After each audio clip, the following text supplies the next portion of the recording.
Et bonjour à tous et bienvenue sur le podcast de Bye Bye Patron, le premier podcast, c'est mon tout premier podcast, donc j'espère qu'il va vous plaire. Je me lance, j'ai aucun matériel, j'espère que ça va bien se passer et que vous allez passer un agréable moment avec moi. Donc je me présente rapidement, j'ai la page Bye Bye Patron sur Instagram, c'est je pense par ce biais que vous allez découvrir le podcast. Pour les autres, je vous invite à me rejoindre. Vous pouvez m'écrire, on peut voilà, voir mes posts. Je poste environ une fois par jour, enfin un post humoristique par jour, qui est en lien avec l'immobilier ou les investisseurs et toutes les galères qui peuvent nous arriver. Pour parler de mon expérience personnelle, donc je suis investisseur immobilier depuis pas mal d'années maintenant et j'ai bien accéléré depuis 3-4 ans. Donc ça me prend beaucoup de mon temps, contrairement à ce qu'on peut entendre que c'est passif. Je pense que tout le monde sait très bien que lors de la constitution du patrimoine, c'est pas du tout passif. Il faut regarder les annonces, il faut appeler, il faut prendre rendez-vous, il faut visiter, il faut faire des offres, il faut que les offres elles passent, que ensuite voir avec son banquier, le notaire. Enfin, c'est pas du tout passif. Et en fait, vu que c'est mon quotidien ou quasiment, et ben que j'ai décidé de faire la page parce que il nous arrive quand même beaucoup de péripéties et c'est un voyage qui est tout de même qui en vaut la peine. Voilà, les achats d'appartements, les visites et tout, moi j'adore ça même si c'est pas toujours un long fleuve tranquille. Vu que c'est le premier podcast, je vais aussi parler rapidement de mes autres activités d'investisseur. Donc, c'est principalement la bourse. J'investis depuis environ 6 ans. J'ai pas mal de lignes, voire même beaucoup trop de lignes. Je dois en avoir 50, 60, je sais même plus. Mais voilà, c'est un domaine que j'affectionne particulièrement. J'adore lire des états financiers, me renseigner sur les sociétés, voir les nouveaux produits qu'elles ont, ce qui leur arrive, quand il y a des dirigeants qui font des trucs bien ou moins bien. Voilà, c'est chacun ses hobbies, j'ai envie de dire. Donc, il y en a qui font de la bourse juste pour le côté investissement et les retours qu'on peut avoir dessus.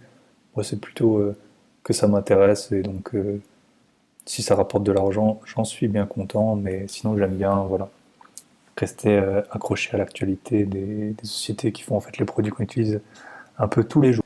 Ça fera probablement le sujet d'un épisode ultérieur. Voilà, on pose très souvent des questions, quel broker ou quel courtier tu utilises, pourquoi, comment tu investis, à quel rythme, combien tu mets, quand est-ce que tu achètes, quand est-ce que tu vends.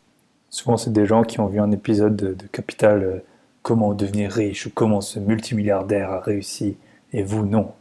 Je fais aussi un peu de la crypto depuis environ 2017, mais là, je pense qu'il y a des gens qui sont beaucoup plus pédagogues et formés que moi, donc j'ai pas prévu d'en parler pour le moment. Pour le sujet du jour, j'aurais pu faire un tutoriel comment faire des posts immobiliers qui font rire les gens, mais je pense que je risque d'avoir trop de concurrence, donc je vais plutôt m'en tenir à une histoire un peu plus terre à terre. L'histoire du jour est donc l'histoire de la bière qui m'a fait gagner 30% du prix d'un appartement. Les protagonistes sont une vieille agent immobilière qui n'a pas dû vendre de biens depuis très longtemps, la vieille retraitée qui se mêle de tout, et moi qui débarque au milieu de tout ça.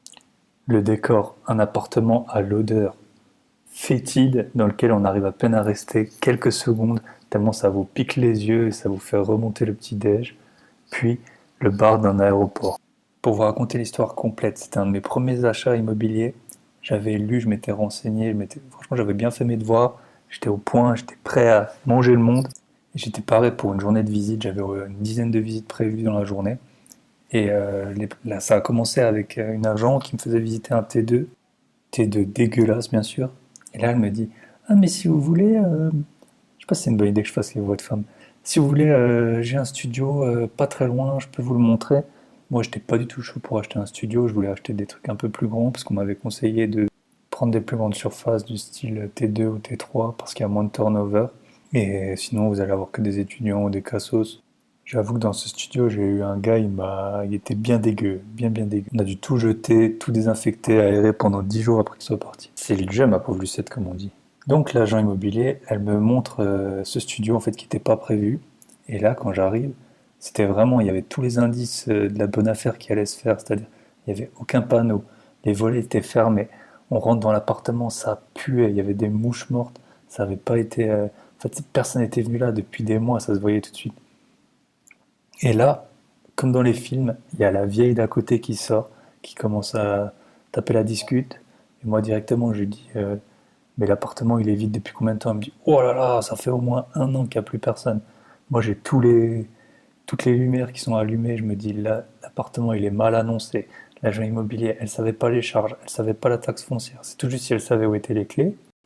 Et elle m'annonce le prix. Le prix était de 30 000 euros. Alors ok, c'était dans une ville où l'immobilier il est pas très cher, mais 30 000 euros pour un studio, je pense que presque partout en France c'est pas cher. Bon, moi j'avoue, j'étais pas sous le charme. L'appartement, on arrivait à peine à y rester quelques secondes tellement ça puait.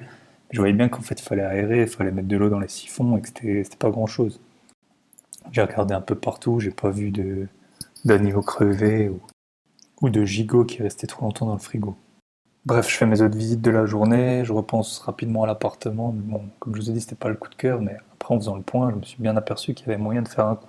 Quelques jours plus tard, l'agent me relance par email alors que je suis à l'aéroport. Sans raconter ma vie, j'ai toujours besoin d'un peu me détendre avant de prendre l'avion. Et donc je bois ma bière, elle commence à faire un petit peu effet, à me désinhiber, voilà, à me détendre, et je me dis je vais faire une offre à 20 000 euros. De toute façon, le studio, je le voulais pas à la base, autant si je l'achète que ce soit une bonne affaire. J'avoue, je sais pas si j'aurais pu faire cette offre comme ça directement, mais là, vu que j'avais vraiment pas grand chose à perdre, je me suis dit je vais tenter. L'agent, elle me rappelle immédiatement en me disant mais c'est quoi cette offre? Mais ça va pas la tête, c'est 35% en dessous du prix. Je pense que ça passera jamais de la vie, mais je vais quand même faire la proposition. De ce point de vue-là, je peux dire qu'elle avait pas que des défauts, parce que des agents qui passent pas les offres, ça je connais bien. Après, le contexte, il était un peu différent de celui qui est maintenant, où j'ai l'impression que tout le monde se précipite pour acheter et où on a, en tant qu'acheteur, presque plus son mot à dire. Quelques jours après, la vendeuse, elle me rappelle et elle me dit bon, j'ai discuté avec le vendeur, il n'est pas d'accord pour aller à 20 000 euros, mais il est prêt à aller à 23 000 euros. Moi, j'ai dit immédiatement banco, je savais que c'était vraiment une bonne affaire. Et puis, en fait, le vendeur, il a eu un peu ce qu'on appelle le biais d'ancrage, c'est quand on propose un prix super bas, alors soit vous allez le faire fuir et puis il va vous insulter, soit il va partir de cette proposition basse pour un peu augmenter son offre, mais le prix qu'il va vous proposer, il sera beaucoup plus bas que ce qu'il aurait pu vous proposer si vous aviez négocié un peu moins. Si vous avez un peu de temps, je vous conseille de vous renseigner sur ce biais d'ancrage. C'est super intéressant, en fait, c'est que l'esprit, il va se focuser sur une première impression, même si ça n'a aucun rapport. Par exemple, votre numéro de téléphone, il peut vous influencer sur le prix que vous êtes prêt à payer un objet, ou des chiffres d'un dé. Ça a été prouvé que des juges qui lancent un dé, s'ils ont fait un score plus élevé, ils vont donner des peines de prison plus importantes. Revenons-en à nos moutons. Bien entendu, j'accepte l'offre à 23 000 euros faite par le vendeur. J'ai appris par la suite que l'agence immobilière, elle prenait 5 000 euros de commission. Donc ça doit faire presque un quart du prix. Alors qu'en fait, elle a tout fait pour que je fasse une offre super basse. Je veux dire, elle n'avait pas aéré, pas ouvert les volets, elle connaissait rien à l'appartement. Franchement, si le vendeur, il avait vu ça. Donc suite et fin de l'histoire, j'ai fait financer l'appartement sur 25 ans. Je sais pas pourquoi, j'étais super motivé. J'avais dit à la banque, ouais, je voudrais emprunter sur le plus longtemps possible. Donc l'appartement, je rembourse 86 euros par mois pour ce magnifique appartement. Et sans faire de travaux, je le louais à l'époque à 280 euros hors charge. Depuis, j'ai un peu changé de stratégie, j'ai fini par l'exploiter autrement. Mais en fait, on voit un peu la part de chance qu'il peut y avoir dans ce genre d'affaires. Je veux dire, d'un côté, elle était provoquée parce que j'avais des visites prévues, parce que j'avais parlé avec l'agent immobilier, parce qu'elle m'avait dirigé vers cet appartement alors que c'était pas prévu. De l'autre, c'était complètement un coup de chance que la vieille voisine de palier elle sorte, qu'elle parle avec moi, que dans l'appartement ça pue, ça se trouve il aurait pu être vide depuis un an et pas être dans cet état à l'intérieur. Et surtout j'ai eu de la chance que l'agent elle me contacte pile quand je suis à l'aéroport un peu pompette, elle m'aurait appelé un jour après, j'étais en vacances, ça se trouve je l'aurais même pas répondu. Et donc on ne saura jamais quel a été l'effet de cette bière sur cette transaction et est-ce que j'aurais pu avoir le même prix autrement.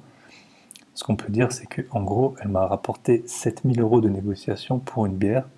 Donc j'estime que c'est quand même un coût-bénéfice qui est on ne peut plus évident. Même si on sait que dans les aéroports, ils abusent sur les prix, je pense que le coût-bénéfice de l'opération, il est plus que profitable. Donc si un jour quelqu'un vous reproche de boire dans la journée, vous pouvez toujours lui indiquer qu'en fait c'est votre travail, c'est comme ça que vous atteignez vos objectifs. Par contre, il faut quand même aller visiter des appartements de temps en temps, hein. Si c'est juste pour boire dans le vide, ça fonctionne pas. Forcément, c'est pas cette opération ou ce genre d'opération avec des montants à 23 000 euros qui va vous faire devenir rentier du jour au lendemain. Mais voilà, je pense que c'était une bonne illustration du genre d'opération qui peut arriver un peu de manière fortuite et sur laquelle il faut sauter quand elle se présente. Comme on dit toujours, les bonnes affaires, elles se font à l'achat et pas à la vente, donc faut pas hésiter à faire des offres massacrées, même si vous allez vous faire remballer plein de fois, que vous allez énerver des gens. C'est quasiment la seule solution de faire vraiment des bons coups. Voilà, c'est la fin de ce premier podcast. J'ai pas voulu le faire trop long, je sais pas encore quelle durée je vais faire à l'avenir. J'espère que ça vous aura plu. C'est vraiment pas évident comme exercice d'éviter au maximum de mettre des mots parasites. Et je vous souhaite une bonne fin de journée et à très bientôt sur Bye Bye Patron.